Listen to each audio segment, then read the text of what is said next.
జై శ్రీమన్నారాయణ 2025 సంవత్సరం ఫిబ్రవరి మాసం 2వ తారీఖు. ఈ 2వ తారీఖు మనకి శ్రీ పంచమి ఉంది. శ్రీ పంచమి అంటే వసంత పంచమి అని కూడా పిలుస్తారు దీన్ని. ఈ శ్రీ పంచమి వసంత పంచమి రెండు ఒకటే, వేరువేరు కాదు, రెండు ఒకటే. శ్రీ పంచమి అనేది మనకి నార్త్ అంటే సౌత్ సైడ్ ఎక్కువగా పిలుస్తారనమాట. మనకి నార్త్ సైడ్ మొత్తం కూడా వసంత పంచమి అనేది కొన్ని రాష్ట్రాల్లో పిలుస్తూ ఉంటారు. కొన్ని ప్రాంతీయ భాషలో శ్రీ పంచమి వసంత పంచమి అని కూడా అంటారు. అయితే మనకి ముఖ్యంగా ఈ యొక్క వసంత పంచమి అనేది మనకు తెలుగు రాష్ట్రాల్లో బాగా పిలుచుకునేటువంటి పదం, అందరికీ అర్థమయ్యే పదం, అందరికీ తెలిసినటువంటిది అది. ఆ రోజున నిర్వర్తించాల్సినటువంటి ఏంటి, పూజా విధానం ఏంటి, ఆ రోజు అసలు ఏం చేస్తే మంచిది అనేది చూసినట్టయితే కనుక ఈ 2వ తారీఖు ఫిబ్రవరి మాసం 2025 సంవత్సరంలో వచ్చేటువంటి వసంత పంచమి ఏదైతే ఉందో, ఈ వసంత పంచమి ప్రత్యేకత ఏంటంటే, వసంత పంచమి అంటే సరస్వతి మాత ఎవరైతే ఉన్నారో ఈ సరస్వతి మాత జన్మించినటువంటి నక్షత్రం, జన్మించినటువంటి తిథి. ఈ తిథి రోజున మనకి ఆదివారం రావటం మరి గొప్ప విశేషం. అయితే ఈ వసంత పంచమి అనేది 2వ తారీఖు ఆదివారం రోజున వచ్చింది. ప్రత్యేకించి ఈ రోజున రాహుకాల దీపం అని చేస్తారు. ఈ రాహుకాల దీపం ఎందుకు చేస్తారు అంటే, ఆదివారం రోజు రావటం, రాహుకాల దీపం అనేది సాయంత్రం 4:30 నుంచి 6 లోపు కనుక మీరు ఏదైనా దేవస్థానంలో కానీ ఇంట్లో కానీ ఈ రాహుకాల దీపం ఏదైతే ఉందో ఈ రాహుకాల దీపం చేయడం ద్వారా మీకు అన్ని రకాల రుమ్మతులు తొలగిపోయేసి పెళ్ళిళ్ళు కానిటువంటి స్త్రీలు ఎవరైనా ఉంటే ఖచ్చితంగా వాళ్ళకి పెళ్ళిళ్ళు అయ్యేలాగా ఉంటుంది.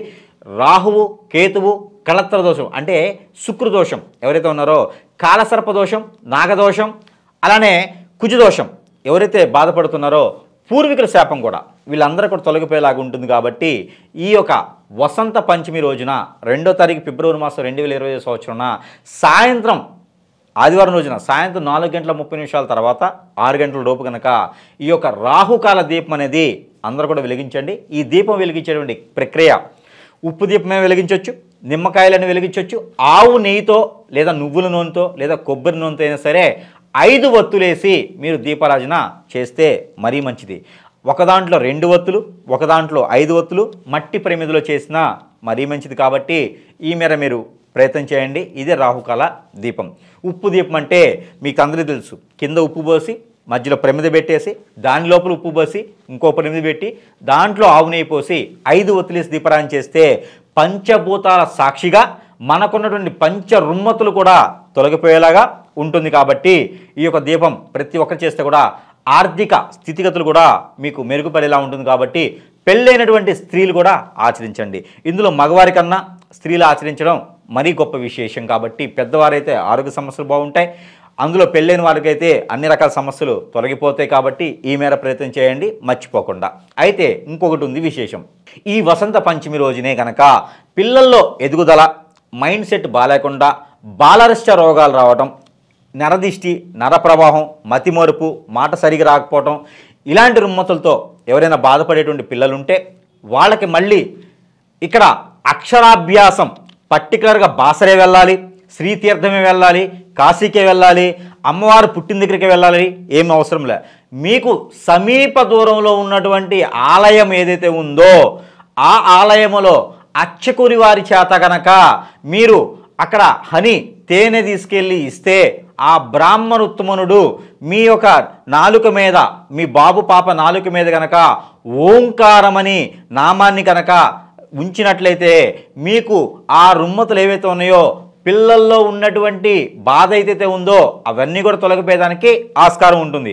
అలానే ఎవరైతే మన పోయిన మాసంలో సంక్రాంతి భోగి కనుమ రోజున కనుక మీరు భోగి పళ్ళు పోయడం మర్చిపోయినటువంటి ఎవరైతే ఉన్నారో పిల్లలకి ఆ రోజు కుదరని పక్షాన ఈ యొక్క వసంత పంచమి రోజు కూడా ఆ నరదిష్టి దొరికిపోయేందుకు భోగి పళ్ళు అనేది పోసుకోవచ్చు పిల్లలకి. ఎర్రని పువ్వులు, అలానే ఎర్రని కాయిన్స్ ఎప్పుడు కూడా మర్చిపోవద్దు. కాయిన్స్ ఏదైతే డబ్బులు రూపాయలు ఉన్నాయో అవి ఎప్పుడు కూడా వేయకూడదు.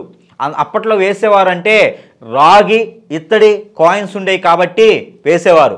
ఇప్పుడు వచ్చేవన్నీ ఇనపవి ఎప్పుడు కూడా మనుషుల మీద వేయకూడదు. అది చాలా పాపము, తప్పు, అలా అనర్హం. కాబట్టి రేగిపళ్ళు, అలానే రేగిపళ్ళుతో ఎర్రని పువ్వులు ఏవైతే ఉంటాయో ఆ ఎర్రని పువ్వులు రేఖలు విచ్చకుండా, రేఖలు విప్పకుండా పువ్వులుగానే ఆ పిల్లల మీద మీరు ఉంచినట్లయితే కనుక వారిలో ఉన్నటువంటి దోషాలు, వారిలో ఉన్నటువంటి నరఘోష, నరదిష్టి, దిష్టి దోషాలన్నీ కూడా తొలగిపోయేలా ఉంటుంది కాబట్టి ఈ మేర చేయండి. రేఖలు విప్పటము, రేఖలు విప్పేసి చల్లడము, అలాంటి డబ్బులు తీసుకొని చిల్లర పోయటం, వాళ్ళ మీద నోట్లు పోయటము, ఇలాంటి చేయటం అనర్హం. అది వేరే దానికి వస్తుంది. అలాంటి పిల్లల మీద చేయకండి. మర్చిపోకుండా ఎవరో చెప్పారని చేయకండి, అది చాలా పాపం కూడా. పిల్లల్లో చేస్తుంది రేగిబుళ్ళు పోయటం, పువ్వులు ఉంటే పువ్వులుగానే వేయటం, ఇది చాలా మంచి ప్రక్రియ. ఇలా చేయండి. ఇలా చేయడం ద్వారా వసంత పంచమి రోజున ఆ అమ్మవారి యొక్క అనుగ్రహం అనేది మీ మీద ఉంటుంది. ఎక్కడైనా మీకు కుదిరితే, మీకు సహకరిస్తే మాత్రమే ఏదైనా శక్తిపీఠం దర్శనం చేయండి. ఆ చేయడం ద్వారా మీకు 5 తరాల పాపాలు, 5 తరాల నుంచి వచ్చేటువంటి రుమ్మతులు తొలగిపోయేసి ఆర్థికంగా ఎదిగేందుకు మీకు ఎక్కువ ఆస్కారం ఉంటుంది. పూర్వీక శాపంతో ఎవరైనా బాధపడేవారు ఆ రోజు అమ్మవారికి అర్చన, అమ్మవారికి అభిషేకం, అమ్మవారికి కుంకుమ అర్చన, శాంతి పూజలు చేపిస్తే కూడా మీకు అన్ని రకాల రుమ్మతులు తొలగిపోయేలా ఉంటుంది. ఆ రోజున కాశీదారం ధరించిన, మెడలో ఏదైనా దారం ధరించిన, అంతరాలు తాబీజులు ధరించినా కూడా మీకు అనుకూలంగా ఉంటుంది. అయితే మనకి ఈ యొక్క వసంత పంచమి రోజున ఎవరైతే భార్యాభర్తల మధ్య ఎడబాటు ఉంటే కనుక కొత్త నీరు అని ఉంటుంది.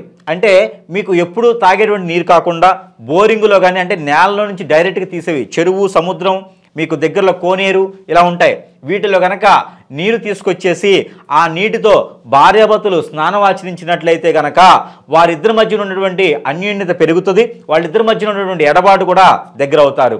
అది కూడా ప్రత్యేకత ఉంది. వసంత పంచమి రోజున తేలిక తీసేయొద్దు. ఇవన్నీ కూడా చాలా ప్రత్యేకమైనటువంటి అన్నమాట.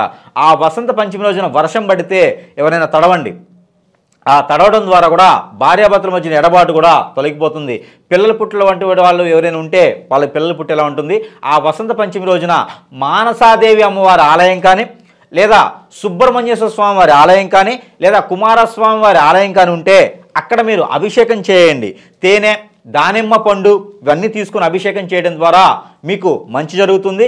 పిల్లలలో ఎదుగుదల ఉండేదానికి ఉంటుంది, పిల్లలు పుట్టేదానికి కూడా ఆస్కారం ఉంటుంది. ఈ వసంత పంచమి రోజున అందరూ కూడా ఈ చిన్న చిన్న కార్యక్రమాలు చేసుకోవచ్చు. అయితే పూజా సమయం, ఈ పూజా సమయం వసంత పంచమి 2వ తారీఖు ఆదివారం ఈ రోజున వచ్చేసి 5:55 నుంచి ఉదయం 55 నిమిషాల నుంచి 9:30 వరకు కూడా పూజా విధానం చేసుకోవచ్చు. ఆ రోజు కనుక మినుములు, గోధుమలు, అలానే పెసలతో చేసేటువంటి పిండి వంటలు, బియ్యంతో చేసేటువంటి పిండి వంటలు అమ్మవారికి చాలా ఇష్టం కాబట్టి ప్రతి దానిలో కూడా బెల్లము, అలానే మీకు ఇలాచి ఏదైతే యాలకులు ఉంటాయో ఇవి మర్చిపోకుండా యాలకులు, అలానే మిరియాలు, పెప్పర్ అంటారు, ఈ మిరియాలు కూడా వేయటం ద్వారా అమ్మవారికి ఇవన్నీ చాలా ఇష్టము. ఇవన్నీ చేయడం ద్వారా కూడా మీలో ఉన్నటువంటి రుమ్మతులన్నీ తొలగిపోయేసి ఆర్థికంగా ఎదిగేదానికి బాగుంటుంది. మీ ఇంట్లో అమ్మవారి ఫోటో లేకపోతే కనుక గౌరీమాత, అంటే మనం పసుపుతో చేసేటువంటి గౌరీమాతకి గంధము, అలానే పసుపుతో చేసి గంధము, కుంకుమ పెట్టేసి అమ్మవారిగా కొలుచుకోవచ్చు. ఆవిడికి బంగారం కూడా మీరు పెట్టేసి ఆ బంగార ధారణ కూడా మీరు చేసుకోవచ్చు. కాబట్టి ఈ రకంగా పూజా విధానం చేయండి. 5 నారికేళాలు, 5 కొబ్బరికాయలు కనుక మీరు సమర్పించినట్లయితే కనుక మీకు మంచి జరుగుతుంది. ఆ కొబ్బరికాయలు సమర్పించిన ఇంట్లో అయినా, టెంపుల్ అయినా సమర్పించిన మీరు సమర్పించినటువంటి కొబ్బరికాయలు ఏవైతే ఉన్నాయో వాటిలో ఒక్క చిప్ప కూడా మీరు తీసుకోకుండా అన్ని దానం ఇవ్వండి. ఆ రోజున దేవునికి సంబంధించిన ఏదైతే ఉందో అవి దానం ఇవ్వడం ద్వారా మీకు మంచి జరిగేదానికి ఉంది. కాబట్టి ఈ వసంత పంచమి జరుపుకొని అందరూ కూడా ఆరోగ్యాలతో ఉండేసి మీ పిల్లలందరిలో ఉన్నటువంటి దోషాలన్నీ కూడా పోగొట్టుకోవాలని నేను కోరుకుంటా ఉన్నాను. జై శ్రీమన్నారాయణ.